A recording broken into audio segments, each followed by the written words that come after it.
Додгоҳи Хуҷанд 3 нафарро ба иттиҳоми пайравӣ аз равияи салафия ва 3 нафари дигарро барои хабар надодан гунаҳкор донист ва ба ҳабс маҳкум кард. Ҳеҷ кадоме аз онҳо саводи динӣ надошта тавассути шабакаи ҷаҳонӣ бо ақидаҳои равияи салафӣ ошноӣ пайдо карданд ва яке аз онҳо дар шабакаи ҷаҳонӣ ба худ тахаллуси Муфти Юганскаро муносиб донистааст.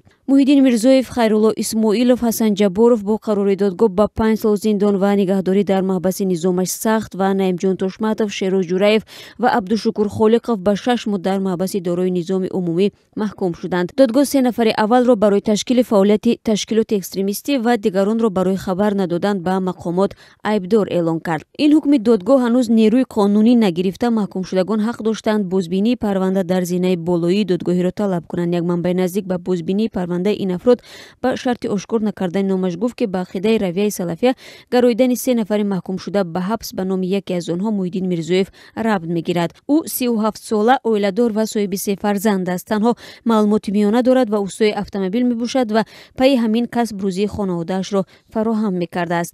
Ба гуфтаи манбаъ, ӯро бародараш, ки дар Арабистони Саводи буду бош дорад, тавассути барномаи интернетии WhatsApp тахминан дар соли 2011 ақидаи салафиро омӯзондааст. Сипас худи Муҳиддин Мирзоев низ аз соли 2012 ба таблиғи ақидаи ин равияи динӣ мепардозад ва дар масҷид, чойхонаву ошхона ва варҷгоҳҳо дигаронро барои қабул кардани ақидаи салафия даъват мекунад.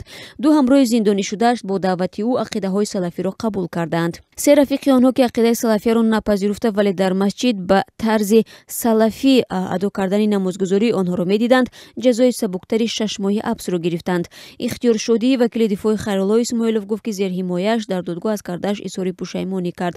Хайрулло Исмоилов 35 сола буда, маълумоти олӣ дорад ва муаллими математика аст. Ӯ 3 фарзанд доштааст, вале вакили дифоъ мегӯяд зерҳимояаш аз рӯи ихтисоси дипломии худ борӣ кор накардааст ва ба таъмиру тармими хонаҳои мардум машғул буд. Додгоҳи Хуҷанд дар моҳи декабр беш аз 10 сокин ба шумули Абдумалик Саломов, ҷарои маъруфи қалбро бо ҷурми пайравӣ аз салафия паси панҷараи зиндон фиристод. Додгоҳи олии Тоҷикистон 8 январи соли 2009 бо ҳалномаҳои худ фаъолияти пайравони равияи динӣ салафияро ғайриқонунӣ номида дар қаламрави кишвар манъ кард. Сипас додгоҳ 8 декабри соли 2014 салафияро иттиҳоди экстремистӣ эълон намуд.